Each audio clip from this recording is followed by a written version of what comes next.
Yeah. So in any case, it's interesting because, all right, I have a couple friends who are going to wind up seeing. I have a couple friends who have bought some home purchases in the last however long. Some of them great purchases. Don't get me wrong. So some of them excellent purchases. Other people have made purchases. I'm like, yo, in 3 months you're going to regret that. Like in 3 months, I think a lot of people flipped out with the pandemic. And don't get me wrong. New York, it's a bad place to come. It's what's people have been saying in the news and everything like that. It's absolutely true. New York is a little bit, it's not. People have left. People have fled New York. People will eventually come back. I think a lot of people got scared and they're like, "Oh, it's the end of the world. I'm going to go to I don't know, Wyoming, using Wyoming as an example. But what is there to do in Wyoming? Even a dead New York is better than anywhere else in the world. I still got more to do in a dead New York than anywhere else in the world. That's interesting. So you feel like New York is dead, but you also feel like it's better than all those places. So I'll tell you, this is where I'm excited to get into the discussion. So New York City, the understanding of the really the modern day Constantinople, the guy who works for me says that it's the modern day Constantinople, and it is not popping like it usually is. And I go out every Saturday night. I've been going out every Saturday night since the bars opened up again and stuff like that for the most part. And there's a lot of limitations and you just can't do what you want to do. And then all the people that weren't originally from New York bailed.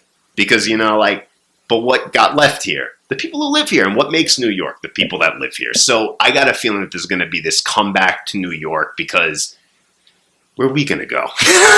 where are you and I going to go? Yeah, It's like you grew up in the Bronx. I grew up in Westchester. I'm 20 minutes from where I live now in the Bronx is 15 minutes, 20 minutes from my childhood home. Yeah. I'm not going anywhere.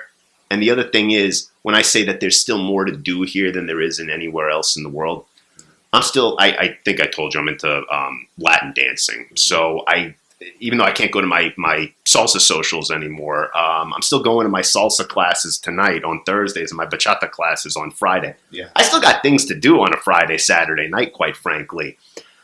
I don't think I'd have anything to do in Wyoming. I'm using Wyoming as an example, but I know some people who have kind of just fled to places that they're kind of off the map a little bit. Yeah. And I was a little bit like, why are you doing that? But hey, whatever. It is what it is. No, not the same. quite frankly, it's just I've read these articles in I think this was in the New York Times, but it was like they were taking all these people who left New York City and they were interviewing them and they were saying how this was such a mistake. I want to go back to New York, even though it's, going through the pandemic right now. I want to go back to New York. I miss being able to literally. I walk a block to my grocery store. I mean, it's like you can't get that anywhere else. Like really, there's just too much to do in New York, even a dead New York. And when the museum started opening back up, I went to the Empire State Building by myself. I was supposed to go with somebody. Somebody ditched me, but it's okay. In any case, I was supposed to go. I went to the Empire State Building. No lines, none of that. It was such an experience, Wow. Middle of the pandemic. So all I have to say is there's just no place like New York. You can't beat New York. Even like a dead New York is still the coolest place in the world. I was walking here in the snowstorm, and you walk through this industrial neighborhood, and it's so urban and gritty, and there's no place like it, I get a real out of it, Yeah. You can see. So. Yeah. Have you been going out and about at all? Since things have, now they're shutting back. They've shut back down again, unfortunately. But when things were kind of open, had you gone out and about at all? Done anything? Yeah. You have to be, really, really creative. Absolutely. And cautious. Just trying to do everything outdoors. Just looking to support small businesses. Yeah. And people have been adjusting really well. Just requiring the temperature checks, the honor system. If you've been under the weather, stay home, and that's really important too, since we haven't had rapid testing everywhere. That's true. We haven't had the vaccines yet, so being able to avoid large groups of people, all the other risk factors, it's really important.